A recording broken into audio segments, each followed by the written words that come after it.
Sud Radio, il est à 8h10, c'est à la une. En Iran, donc le vice-président vient de le confirmer. La mort du président Raïssi dans le crash de son hélicoptère. L'appareil avait été localisé un peu plus tôt dans la nuit après d'intenses recherches menées dans le nord-ouest du pays. Adel Bakawan, bonjour.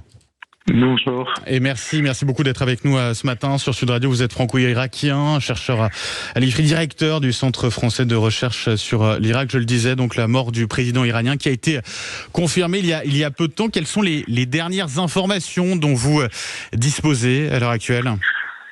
Écoutez, malheureusement, les informations sont rares par rapport à la disparition de cette grande personnalité clé du régime. Je dis grande personnalité clé parce qu'il n'est pas que le président de la République. Il est parmi les proches, les acteurs les plus proches du guide suprême de la révolution islamique, Ayatollah Khamenei. Il est celui qui n'a jamais déçu le guide. Il est celui qui a fait le lien à la fois entre l'État et le gouvernement, parce qu'on sait très bien qu'en Iran, on n'a pas que l'État, mais aussi on a le gouvernement. On n'a pas que le gouvernement, mais on a aussi l'État. C'est une distinction très importante. Mais lui, il a parfaitement réussi à faire la coordination entre les deux, entre l'armée iranienne, mais aussi les gardiens de la révolution. Malheureusement, à ce stade-là, nous n'avons que des informations très rares, très rares. C'est-à-dire que c'est verrouillé pour le moment, on en saura plus certainement dans les prochaines heures. Vous avez parlé un petit peu du profil de qui était ce président de la République islamique d'Iran. C'était un personnage finalement assez radical, très conservateur ? Exactement, c'est une personnalité radicale, ultra conservateur, clé parmi les clés les plus importantes du régime. Il est au centre du pouvoir depuis 1988 jusqu'à aujourd'hui, jusqu'à sa disparition. Et donc oui, c'est la disparition, c'est le départ, c'est la fin d'une personnalité très importante qui était prévue pour succéder au guide suprême au cas de son décès.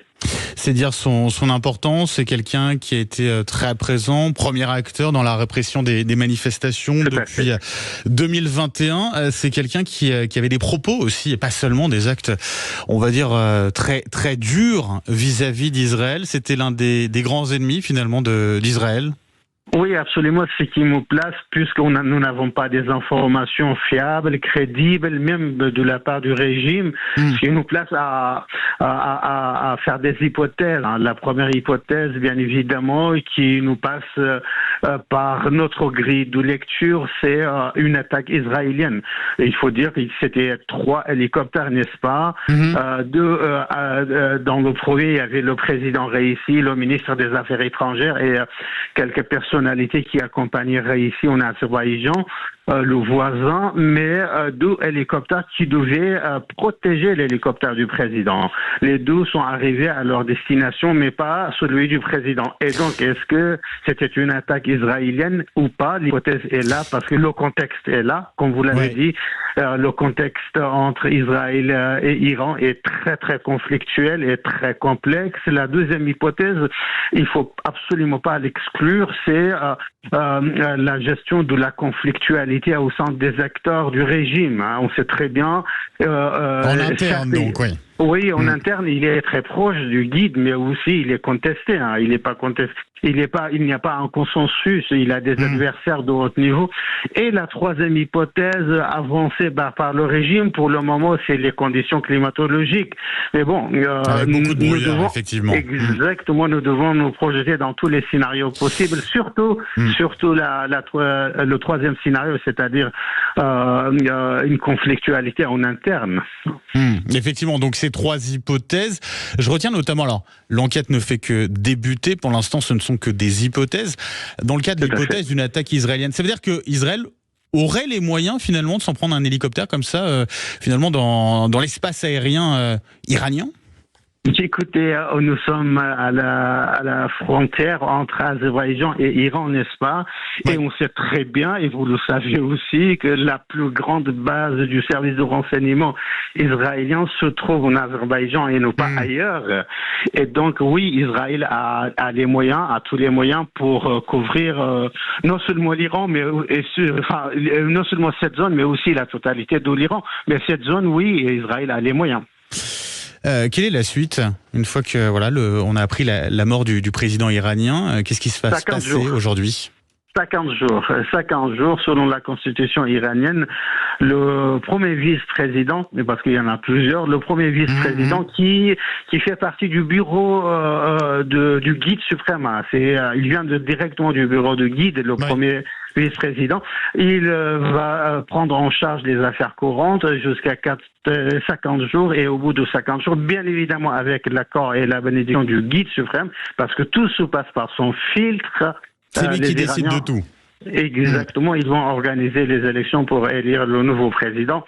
Et pour moi, à ce jour-là, le candidat le plus crédible pour récupérer le portefeuille du président de la République, c'est le président de l'Assemblée nationale iranienne.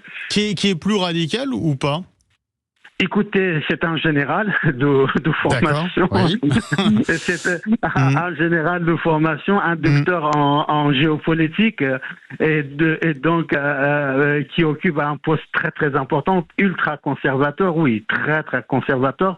Seulement, il n'est pas religieux. Il fait pas partie du corps religieux de la République islamique de l'Iran. Et donc ça, c'est un élément à prendre en compte dans la perspective d'un décès du guide suprême pour le remplacer.